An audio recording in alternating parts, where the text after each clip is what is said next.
Want to download your attachments from your Jira issue at once. You don't want to go attachment by attachment, clicking and saving. What if your issue has 10, 20, 30 attachments or something like that? It's unlikely for the issue to have 30 attachments, really, but what if this is the case? You never know who you might be working for.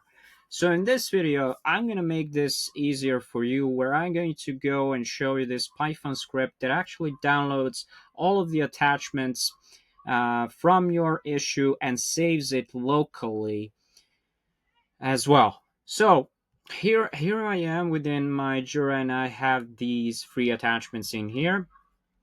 And also, here I am having my script in here. Yeah, I know. You're seeing the Jira URL, you're seeing the email, you're seeing the API token and everything like that. This is for the educational purposes, you know? If someone out there wants to exploit this, I mean, you can go ahead and I can simply revoke this API token, and well, basically you're not able to do anything for that. But I know that everyone on the channel is cool, and people do not do this. All right, first things first. So we have our issue key being defined in here, and this is where you want to specify the path where you want to actually download your attachments to. So I'm going to be making a new folder in here. So I'm going to name my folder attachments. That's one thing, but that is not the end of it. I need to know the path that leads to these attachments right here. So how can I actually do this? Well, first of all, I can go to my terminal right here. This is for the Mac. If you're on the Windows, it's actually different. So if I go to CD and go to my desktop, I go to attachments. Thank you. Oh, what? CD attachments. There we go. And I go with a PWD. I get the full path in here. So I'm gonna copy this, and I'm going to be pasting it in here. And I want to paste it that also as well in here. The script is pretty actually simple. What it basically is doing is it goes and basically searches, well, for the attachments themselves within the issue.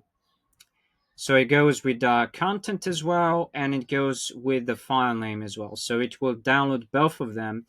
And since it's actually downloading both of them, how it's basically doing, it's getting this response in here.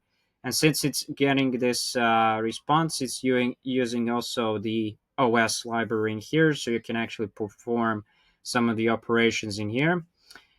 And this whole thing is an actual function, and in the end, this function is actually containing the two parameters in here, which is the directory itself and also the issue key that I'm having in here.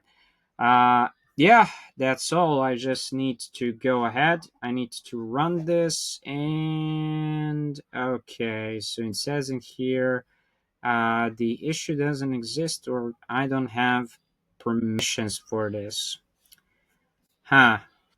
That's really interesting. I wonder what might be the case here. I think I know. All right, hold on.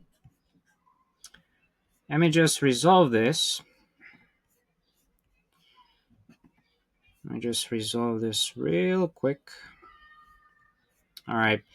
Let me get back to you. All right, guys, I'm back. I just wanted to actually get a new to get a new API key, so which is the thing that I have done. And I've replaced it, and I don't like to see any errors in here. I really hate the errors. I hope you do too. All right, there we go. So that was actually the solution. The API key was not correct. So I have the name of it. So as you can see, what is the name of it? Where is basically downloading, where it was saved, and everything else. So if I go here and if we go within our attachments, voila, or all of our free attachments are actually in here. Yeah, that is how this script actually works. Don't forget to like, share, and subscribe to the channel. I will be posting the link for my Bitbucket repository, so you can actually go ahead and clone it and try and use this for yourself. That's it. See you in the next one. Bye.